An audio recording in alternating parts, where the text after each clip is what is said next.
नमस्कार साथियों, कैसे हैं आप सब। आशा करते हैं कि सब लोग अच्छे होंगे। चलिए, आज की क्लास में जो हम लोग क्लास 11th का एक नया चैप्टर को शुरुआत करने जा रहे हैं, उस चैप्टर का नाम है, बहुत ही प्यारा सा नाम है, स्टेट्स ऑफ मैटर। हालांकि यह चैप्टर पदार्थ की अवस्था हिंदी में कहलाता है। और हम लोग कोई भी पदार्थ जो है पढ़ते हैं, पदार्थ की 3 अवस्थाएं होती है, ठोस होता है, द्रव होता है और गैस होता है। और 2 अवस्थाएं होती है, प्लाज्मा और बोस आइंस्टीन संघनन होता है ना। तो भाई इन सभी चीजों की, जैसे ठोस अवस्था की बात करें तो ठोस अवस्था आपको जो है मिलेगा 12 चैप्टर में। लेकिन अभी यहां जो हम लोग गैसीय अवस्था का डील करेंगे, यानी आप लोग हेडिंग बनाएंगे, मेरे साथ साथ सब लोग हेडिंग बनाते चले जाएंगे। तो लिखिए सब लोग हेडिंग, स्टेट्स ऑफ मैटर।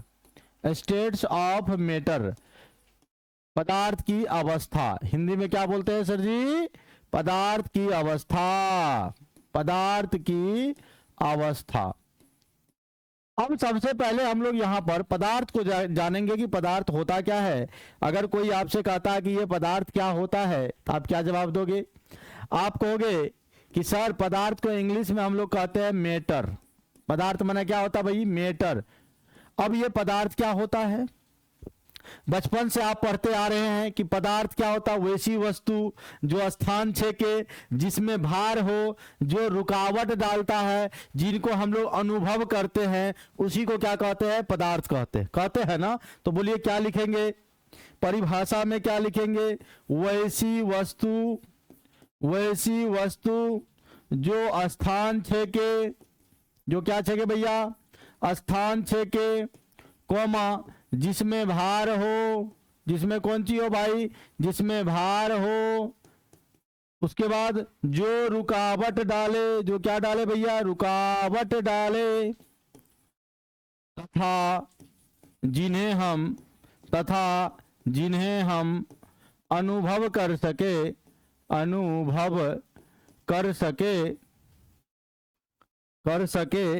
पदार्थ कहलाता। क्या कहलाता है? पदार्थ कहलाता है। ये पदार्थ का डिफिनेशन है, पदार्थ का परिभाषा है कि पदार्थ क्या है। समझ में आया? ये पदार्थ है। अब जब हम लोग पदार्थ के जो है, जब हम लोग यहां पर कहेंगे कि पदार्थ के कितने भाग होते हैं, ये सब जो है आपको पूछा जाएगा, तो हम लोग कहेंगे कि पदार्थ के भाग कोई पूछता है तो बोलेंगे, क्या बोलेंगे?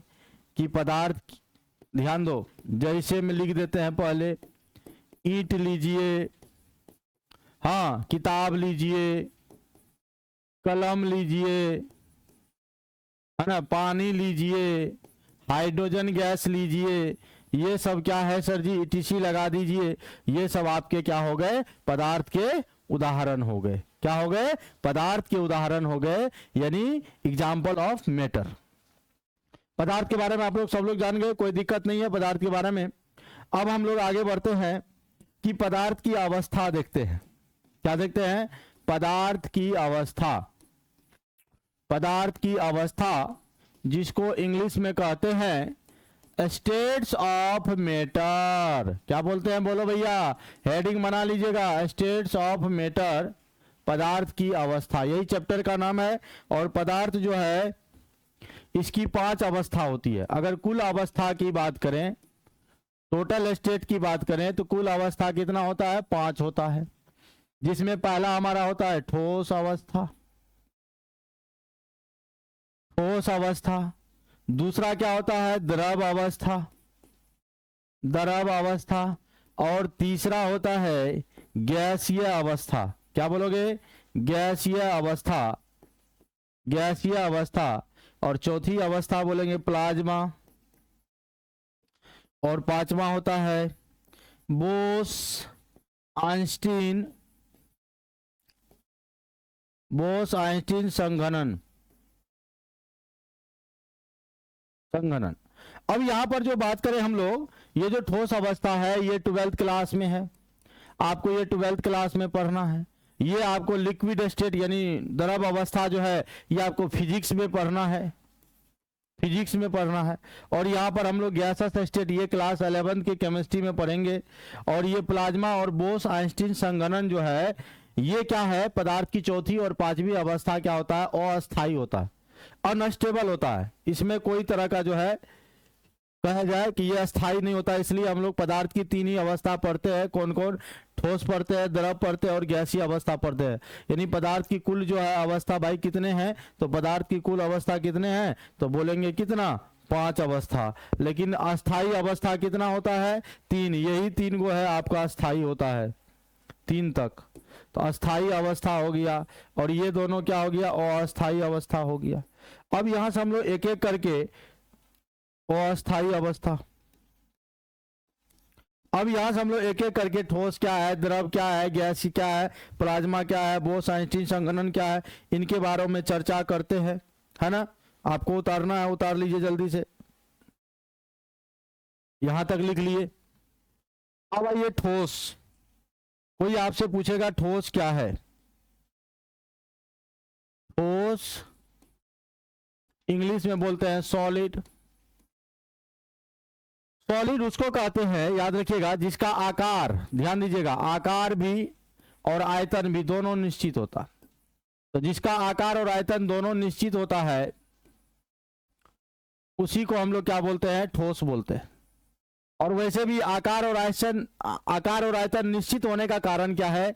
तो इसके अवयवी कण जो है ना बहुत नजदीक होते हैं, सटल सटल होते हैं, एकदम पूरा नजदीक नजदीक नजदीक नजदीक। इसके अवयवी कण बहुत नजदीक होते हैं। और यहाँ पर एक चीज होता है कि भैया एक बॉडी है जिसका द्रव्यमान है m1, दूसरा बॉडी है जिसका द्रव्यमान m2 है और दोनों के बीच का डिस्टेंस r है। तो यहाँ पर जो बल लगता है, ये भी इस पर बल लगाता है और ये भी इस पर बल लगाता है। ये फिजिक्स का कॉन्सेप्ट है। तो F बल बराबर होता है G m1 m2 bye are square. ध्यान से समझना, G m1 m2 bye are square. तो यहाँ पर हम लोग, ये बल है, ये दूरी है, दोनों के बीच का क्या है? ये दूरी है। ये बल है, ये दोनों के बीच की दूरी है। तो अब देखो F जो है व्युत्क्रमानुपाती होता है किसका? दूरी के स्क्वायर का। यानी कहने का मतलब है अगर भैया दूरी बढ़ेगा तो बल का मान क्या होगा? घटेगा। तो यहां दूरी क्या है? अवयवी कणों के बीच की जो दूरी है कम है। यहां पर अवयवी कणों की, ध्यान दो, अवयवी कणों, आगे आगे बताऊंगा अवयवी कण क्या होते हैं। अवयवी कण के बीच दूरी कम है। दूरी क्या है भैया? कम है, न्यूनतम है, न्यूनतम है। इसीलिए इसमें बल जो है, अंतराण्विक आकर्षण बल जो होता है, एक अणु दूसरे पर जो बल लगाता है, फोर्स लगाता है, वो फोर्स जो है क्या हो जाएगा? 0 हो जाए, मतलब बहुत हाई हो जाएगा। क्योंकि अवयवी कणों के बीच क्या है? दूरी क्या है?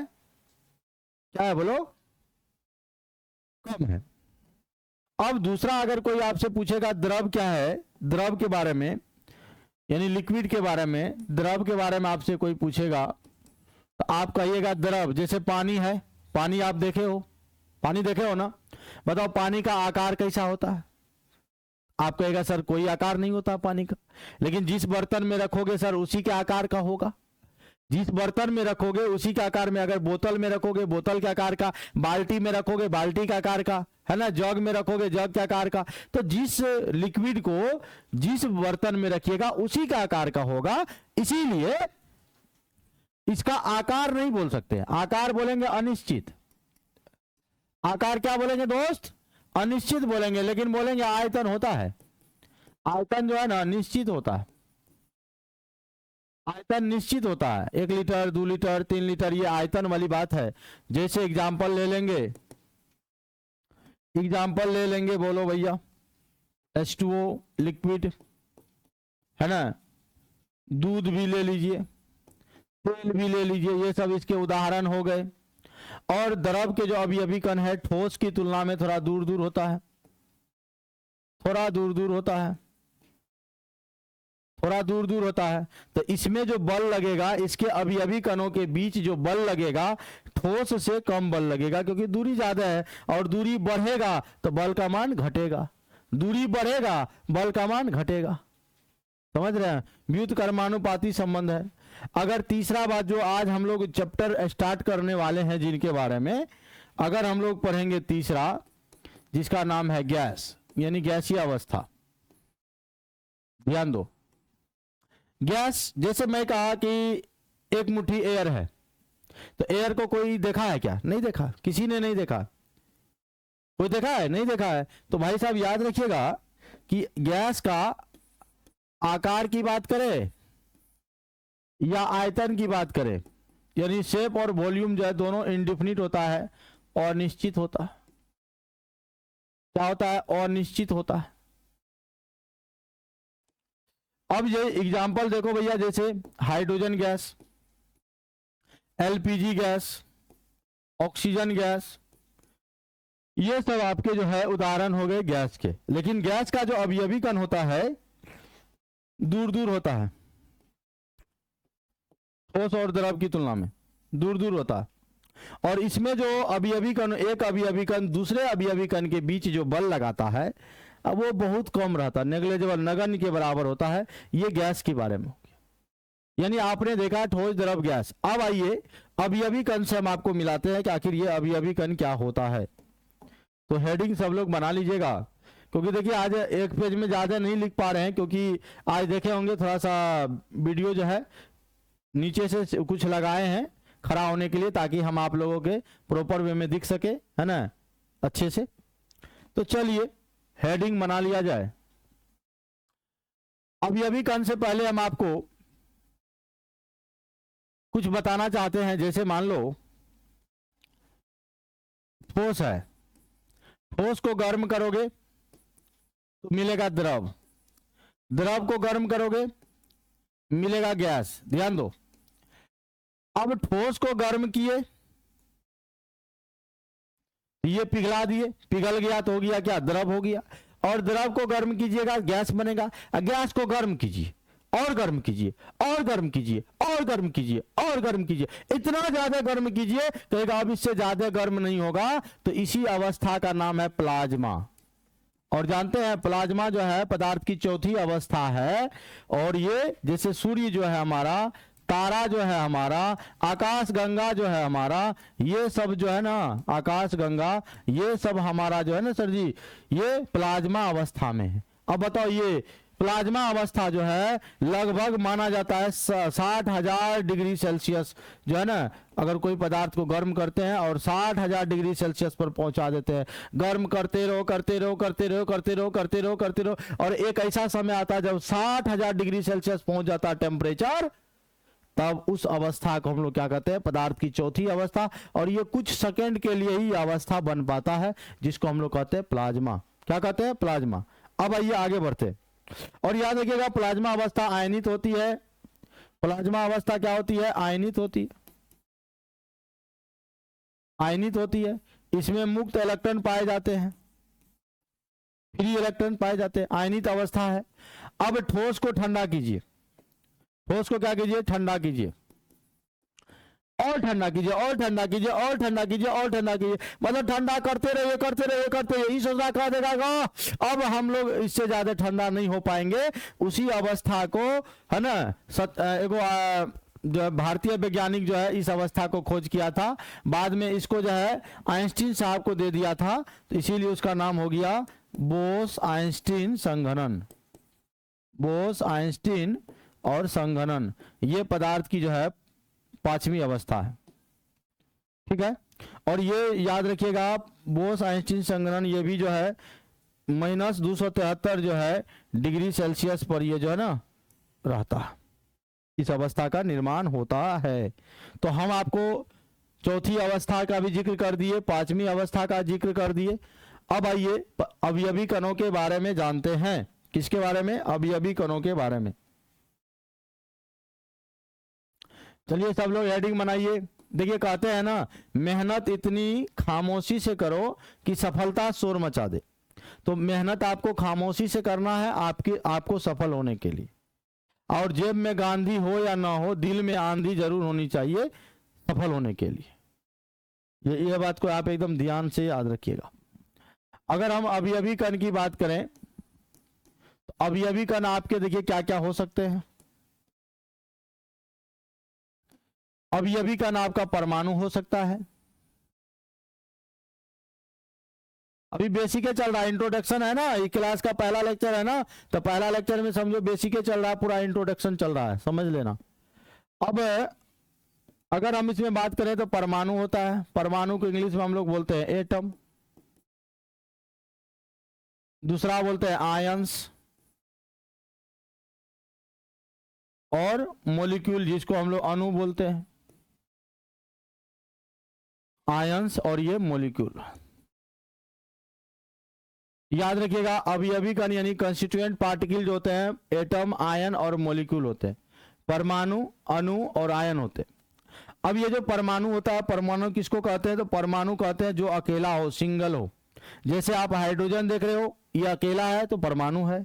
ऑक्सीजन है अकेला है, सोडियम है अकेला है, तो जो अकेला दिखे कह दीजिएगा अरे भाई तो परमाणु है। और अकेला जिसका सेटिंग हो, जैसे अभी आप लोग वीडियो देख रहे हैं, आप लोग क्लास कर रहे हैं, तो आप लोग में से बहुत सारे लोग ऐसे होंगे जिसका सेटिंग होगा, और बहुत लोग ऐसे होंगे जिसका सेटिंग नहीं होगा। बहुत लोग जैसे जोड़ा में होंगे, बहुत लोग बेजोड़ा होंगे। तो जो सिंगल है ना, जिसका कोई सेटिंग नहीं है, वो कहेगा परमाणु है।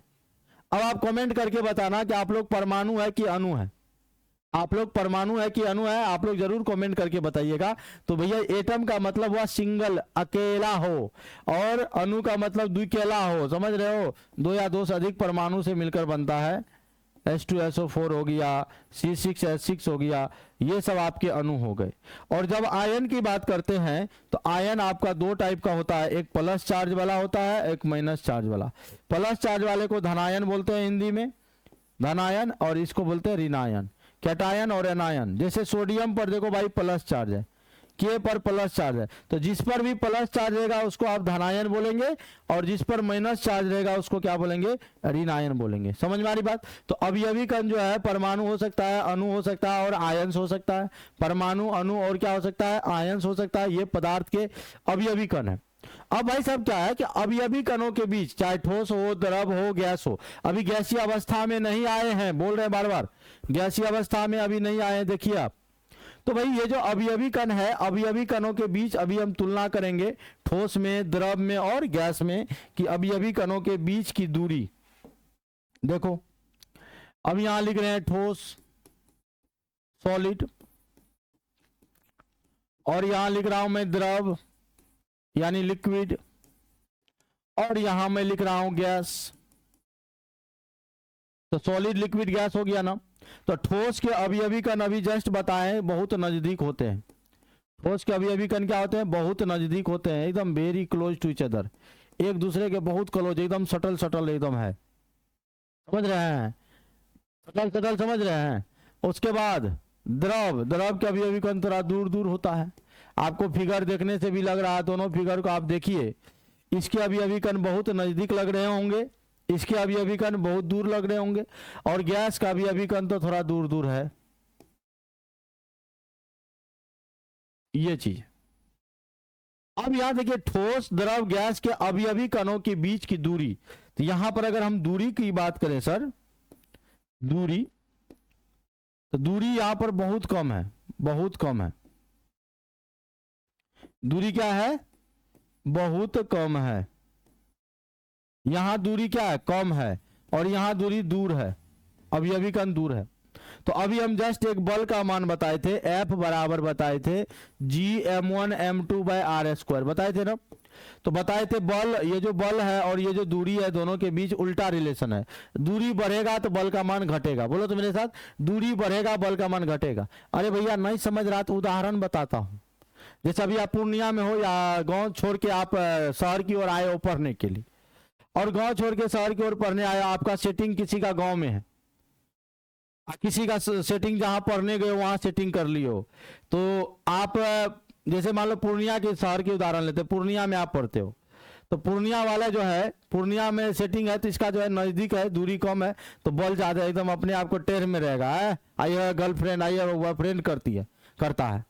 लेकिन जिसका गांव में रहता है उसको, इसका दिमाग रहता है सीधे घरे पर, गाँव पर, छुट्टी मिले चल घर, छुट्टी मिले चल घर। समझ रहे हैं?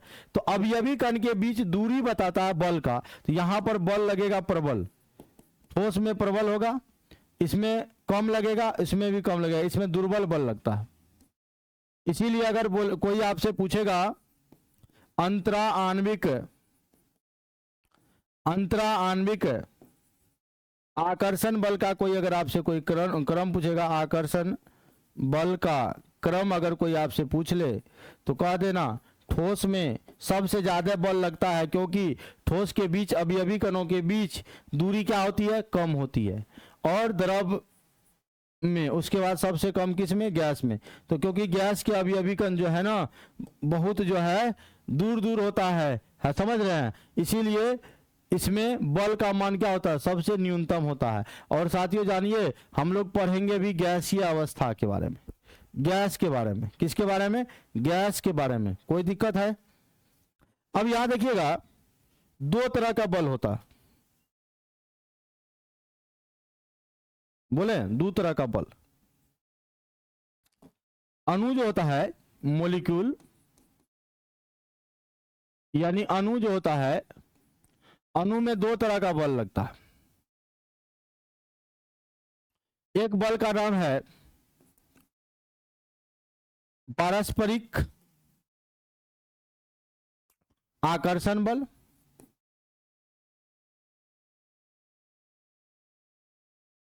और एक को बोलेंगे आकर्षण बल से बचना, आकर्षण बल से बचना। एक में आकर्षण बल लगेगा, एक में आकर्षण बल ये बचेगा, यानी आकर्षण बल कहेगा। एक में म्यूचुअल फोर्स लगता है, म्यूचुअल अट्रैक्शन, और एक में एस्केपिंग टेंडेंसी। ये हुआ म्यूचुअल, MUTUL, म्यूचुअल अट्रैक्शन, और ये हो गया एस्केपिंग टेंडेंसी। अगर याद रखिएगा म्यूचुअल अट्रैक्शन जो है ज्यादा हो एस्केपिंग टेंडेंसी से, तो इस अवस्था को कहा जाएगा ठोस। अगर म्यूचुअल अट्रैक्शन जो है बराबर हो ET के, तो इस अवस्था को कहा जाता है द्रव। और म्यूचुअल अट्रैक्शन अगर कम हो किससे, ET से, तो इस अवस्था को कहते हैं गैस। याद रखिएगा इस बात को। यानी गैसीय अणु थोड़ा दूर दूर होने के कारण वो आकर्षण बल से बचना चाहता है, आकर्षण बल उसमें नगण्य होता है, एकदम जीरो के बराबर होता है। तो याद रखिएगा, इसीलिए वो हमने बोला एस्केपिंग टेंडेंसी, यानी आकर्षण बल से बचना। तो जिस अणु के पास ये टेंडेंसी रहेगा उसको आप ठोस, द्रव, गैस, इस टर्म से भी आप उसको परिभाषित कर सकते हैं। वैसा अणु हाँ जिसका म्यूचुअल अट्रैक्शन जो है ज्यादा रहता है एस्केपिंग टेंडेंसी से, तो उसको हम लोग सॉलिड कहते हैं। और म्यूचुअल अट्रैक्शन और ये दोनों बराबर होता है तो वो द्रव होता है। और म्यूचुअल अट्रैक्शन जो है और ET जो है एस्केपिंग टेंडेंसी से जो है कम होता है, तो उसको हम लोग गैस बोलते हैं। बोलो भाई यहां तक क्लियर है? स्क्रीनशॉट लेना चाहते हो ले लो, कोई दिक्कत? अब आइए हम लोग गैसीय अवस्था जो है, क्योंकि हम लोग पढ़ रहे हैं गैसीय अवस्था, पदार्थ की अवस्था था जिसमें हम लोग पढ़ेंगे गैसीय अवस्था। अब हम लोग का चैप्टर यहां से स्टार्ट हुआ, गैसीय अवस्था, गैसस स्टेट, गैसस स्टेट। तो सबसे पहले गैसीय अवस्था में गैस के बारे में जानते हैं। किसके बारे में जानते हैं? गैस के बारे में। तो गैस के बारे में मैंने बताया, इसका आकार लीजिए और आयतन लीजिए, दोनों अनिश्चित होता है। आकार भी अनिश्चित होता है और आयतन भी अनिश्चित होता है। और मैंने उदाहरण भी आप लोगों को बताया था, जैसे हाइड्रोजन गैस हो गया, ऑक्सीजन गैस हो गया, LPG गैस हो गया, ये सब आपको हमने एग्जाम्पल के तौर पर बताया। उसके बाद ये भी बताया था कि जो इसके अवयवी कण होते हैं थोड़ा दूर दूर होते हैं। इसी अवयवी कण के दूर दूर होने के कारण इसमें जो लिख देते हैं अवयवी कण दूर होते हैं, और अवयवी कण दूर होने के कारण इसमें जो है, इसमें अंतरा आणविक आकर्षण बल जो होता है प्रबल होता है, मतलब सॉरी दुर्बल।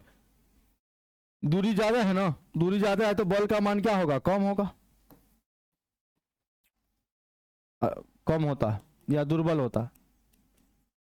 और जानते हैं एक बात और जानिए, एक बार और ये जानिए क्या, कि ये जो गैसीय अवस्था होती है, जैसे कोई बर्तन लिए और इस बर्तन में हम जो है गैसीय अणु को क्या किए, हीट किए, टेम्परेचर दिए, तो आराम से थोड़ा सा भी अगर हीट दोगे, क्योंकि इसके बीच जो है दूरी बहुत ज़्यादा है ऑलरेडी, थोड़ा सा भी इसको हीट दोगे तो इसके अभी जो है मोशन करने लगेंगे, गति में आ जाएंगे।